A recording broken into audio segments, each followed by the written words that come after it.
বাঙালির পাকিস্তানের উপরে যেটা দুর্বলতা আছে সেটা আবারও প্রমাণ করলো। বাংলাদেশ ইন্টারন্যাশনাল দল এশিয়া কাপে পাকিস্তানের কাছে 135 রানে মনে হয় হারছে।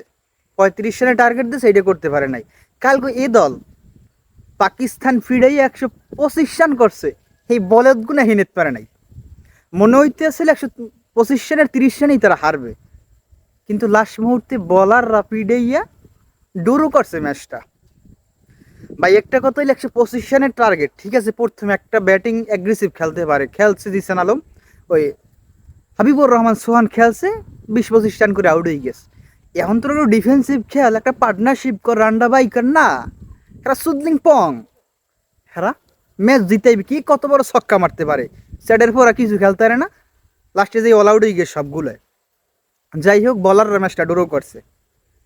বাংলাদেশে প্রথম বলে হাবিবুর রহমান সোহান রান দিয়ে নন স্ট্রাইকে গেছে, আর একজন জেলে ছক্কা মারছে আউট হয়ে গেছে, 1 রান হয়েছে। পরের বলে ওয়াইড বাউন্ডারি 5 রান, 1 আর 1 5-6। পরের বলে আমাদের বিশ্ব হিটার জিসান আলম যে সহজ ক্যাচ মিস করছে, সেই পঙে আউট হয়ে গেছে। মানে পাকিস্তান যদি 5 রান আমাদের না দিত, তাহলে 1 রানে টার্গেট দিত বাংলাদেশ। পরে রিপন মন্ডল কি করবে? আরে ভাই, আউটটা না হইয়া লাস্ট পর্যন্ত খেলতে পারলেও তো 8-10 রান হইতে, একটা টার্গেট হইতে, হেরা করছে কি আউট হয়ে গেছে। এই অবস্থা, মানে আমাকে যে পাকিস্তানের প্রতি একটা দুর্বলতা, এটা রয়েই গেছে। ইন্ডিয়ার হারাই যে সুবারও পারে, কিন্তু পাকিস্তানের লাগে পারে নাই।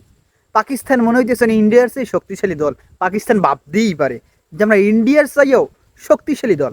কারণ বাংলাদেশ হারাইছে ইন্ডিয়ারে, আবার পাকিস্তান হারাই দিয়েছে বাংলাদেশের।